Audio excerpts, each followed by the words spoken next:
Putain, putain, putain, putain, putain. Tremble comme c'est pas permis là. Putain, je me suis encore déchiré. Oh là là là là. Ça devient de l'entraînement là, hein. Allez, allez, on s'énerve pas. Garde-moi ce truc. Garde-moi. Garde-moi. Yes. Je suis content. Enfin. Garde la bête.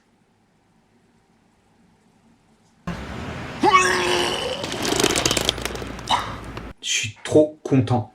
Qu'est-ce qu'il y a, vous êtes malade en voiture? Non, non, c'est parce que quand je suis content, je vomis. Il est prêt. Il a de la gueule. Ça a demandé du temps, hein. Bon, si t'es là, c'est sans doute parce que tu as vu le titre. À savoir comment réussir son premier build quand on est débutant. Ha!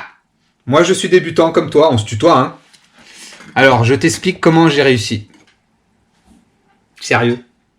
T'as cru que c'est moi qui avais fait ce truc-là? Je l'ai fait monter, tout simplement. Bon, écoute, on va la faire courte.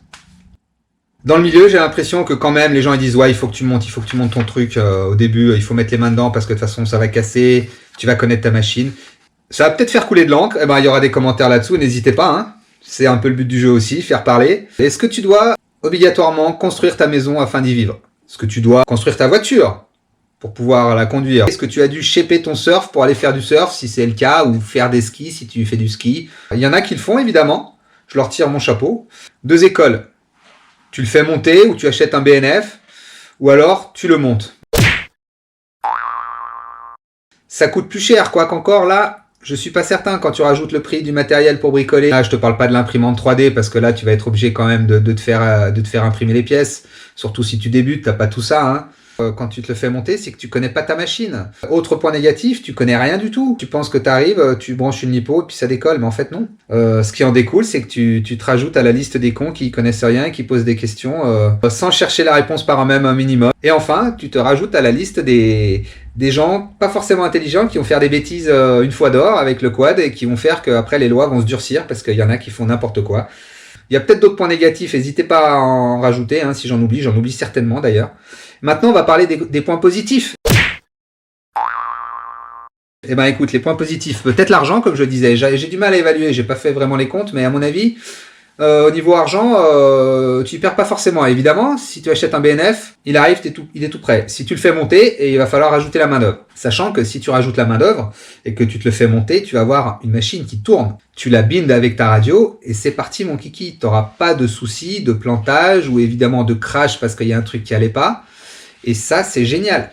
Et on en arrive au dernier point, le plus important à mon goût, c'est que tu vas pas perdre ta motivation avant même d'avoir connu ce qu'était vraiment le hobby, à savoir voler. Il y en a, ils vont te dire, non, mais le hobby, et je pense qu'ils ont raison un petit peu quand même, c'est autant le bricolage, le montage, que de voler. Il y en a même qui kiffent monter et qui volent presque pas. Moi, c'est pas mon cas. Quelle que soit l'activité que je pratique, ce que j'ai envie de faire, c'est la pratiquer au sens littéral du terme. Donc voilà, tu perds pas ta motive parce que, attends, tu veux le monter, ok, mais c'est pas, je commande les pièces, elles arrivent le vendredi soir, samedi je monte et je vais voler dimanche. Ça va prendre du temps, il va falloir t'entraîner, savoir faire des soudures propres, apprendre un peu l'électronique. T'as déjà la tête qui explose, tu passes tous tes week-ends depuis je sais pas combien de temps, t'as toujours pas décollé. Tu finis, tant bien que mal ton montage, t'es même pas sûr que ce soit bon, tu risques de cramer un truc quand t'allumes ou quand tu vas t'envoler, et là tu pleures. T'as toujours pas volé, et ta motivation, elle est déjà au plus bas. Je pense que quand on fait une activité, il faut qu'on ait toujours de la motive. Et la motive, c'est facile de la perdre. Facile. Donc, vaut mieux éviter de la perdre, surtout avec un hobby comme ça, où tu peux la perdre relativement assez facilement. Donc, il faut qu'il y ait du positif pour que quand le négatif arrive, eh ben, le positif compense et que tu sois toujours à fond et que tu lâches rien, quoi, tu vois. J'ai parlé vite, mais voilà, je voulais faire court parce que je sais, je parle beaucoup. Y en a qui vont dire, ouais, le bricolage. Il va falloir y venir parce que tu vas casser un truc. Et ouais, on va casser un truc, c'est sûr. Eh ben écoute, imagine que tu te lances dans le montage vidéo. Tiens, ça parle à beaucoup de gens. Le montage vidéo, si t'as jamais fait, tu vas pas te taper un gros pavé ou 1 milliard de tutos sur YouTube. Tu vas plutôt, moi je pense que les gens font comme ça. Ils ont envie de faire un effet. Ils veulent faire un effet, ok. Avec leur logiciel, ça marche pas, il faut qu'ils changent de logiciel, un truc plus pointu. Ok, eh ben ils vont apprendre le logiciel en apprenant cet effet. Voilà, je veux faire tel effet. Ok, ah mais c'est comme ça que je mets sur la timeline. Ah ouais, je coupe comme ça. Ils vont apprendre au fur et à mesure. Ils en sauront un petit peu. Et puis la prochaine fois qu'ils voudront faire un nouveau truc qu'ils savent pas faire, eh ben, ils vont se remettre dedans. Ils vont apprendre des nouvelles choses sur ce qu'ils voulaient faire précisément et sur la manière dont fonctionne le logiciel. On apprend sur le tas, comme on dit. En forgeant, on devient... Voilà, t'as compris. Donc voilà, moi je vais le faire comme ça. Quand j'aurai planté, quand j'aurai cassé un truc, je me remettrai à faire des soudures. Et puis au fur et à mesure, il y a un truc qui grille ou qui marche pas. Et ben, je vais mettre les mains dedans. Mais au moins, je garde ma motive. Ça se pèse.